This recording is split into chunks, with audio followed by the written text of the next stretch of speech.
തിരുവനന്തപുരം ലത്തീൻ അതിരൂപത രാഷ്ട്രീയകാര്യ സമിതിയാണ് ലോക്സഭാ സ്ഥാനാർത്ഥികളുമായി മുഖാമുഖം സംഘടിപ്പിച്ചത്. വിഴിഞ്ഞവും മുതലപ്പൊഴിയുമായി ബന്ധപ്പെട്ട വിഷയങ്ങൾ തന്നെയാണ് പ്രധാന ചർച്ചയായത്. വിഴിഞ്ഞം സമരത്തിലെ മുഴുവൻ കേസുകളും പിൻവലിക്കണമെന്ന് അവകാശ പത്രികയിൽ സഭ ആവശ്യപ്പെട്ടു. വിഴിഞ്ഞം സമരമായും മുതലപ്പൊഴി സമരവുമായി ബന്ധപ്പെട്ട സാമുദായിക പ്രതിനിധികൾക്കെതിരെ എടുത്ത മുഴുവൻ ക്രിമിനൽ കേസുകൾ പിൻവലിക്കുക. ക്രിസ്ത്യൻ സമൂഹം നേരിടുന്ന പ്രശ്നങ്ങൾ പഠിക്കാൻ നിയോഗിച്ച JB കോശി റിപ്പോർട്ട് പുറത്തുവിടണമെന്നും രാജ്യത്ത് ജാതി സെൻസസ് നടത്തണമെന്നും അവകാശ പത്രികയിലുണ്ട്. സഭ ഉന്നയിച്ച വിഷയങ്ങളിൽ സ്ഥാനാർത്ഥികൾ മറുപടി പറഞ്ഞു.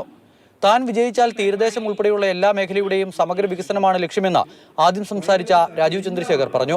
തീരദേശത്തിന്റെയും ചാലഞ്ചസും കഴക്കൂട്ടത്തിന്റെ ചാലഞ്ചസും എന്റെ വിഷൻ നെയ്യാറ്റിൻകര പാറശാലയിലെ ഒരു പുതിയ ടെക്നോ പാർക്ക് എയിംസ് അതെല്ലാം ഐഡിയാസ് കൊണ്ട് ഒരു ഡോക്യുമെന്റ് ഉണ്ടാക്കി അത് എന്റെ ഒരു ഡെലിവറബിൾ ആയിരിക്കും വരുന്ന 5 കൊല്ലത്തിൽ. കഴിഞ്ഞ 10 കൊല്ലവും കേരളത്തിലെ തീരദേശ മേഖലയെ പൂർണ്ണമായി കേന്ദ്രം അവഗണിച്ചെന്ന് തരൂർ വിമർശിച്ചു. കേന്ദ്രത്തിൽ ഇന്ത്യ മുന്നണി അധികാരത്തിൽ വന്നാൽ തീരദേശ വകുപ്പ് രൂപീകരിക്കുമെന്ന് തരൂർ വാഗ്ദാനം ചെയ്തു.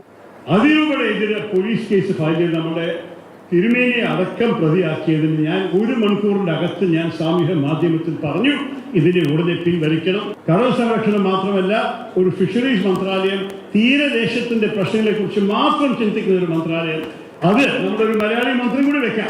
അവസരത്തിൽ വന്നാൽ ഞങ്ങൾക്ക് ആ സാധ്യത. മത്സ്യത്തൊഴിലാളികളുടെ ചോദ്യങ്ങൾക്കും സ്ഥാനാർത്ഥികൾ മറുപടി പറഞ്ഞു. എന്തുകൊണ്ടാണ് നമ്മൾ പുതിയ ടെക്നോളജി ഈ തീരശോഷണത്തിന്റെ ഇഷ്യൂവിൽ നമ്മൾ ഉപയോഗിക്കുന്നത്? ഇത് ടെക്നോളജി ഉണ്ടോ ഇല്ലയോ എന്നല്ല ഇഷ്യൂ.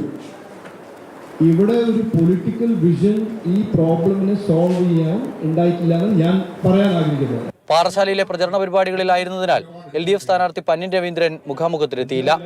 മാതൃഭൂമി ന്യൂസ്, തിരുവനന്തപുരം.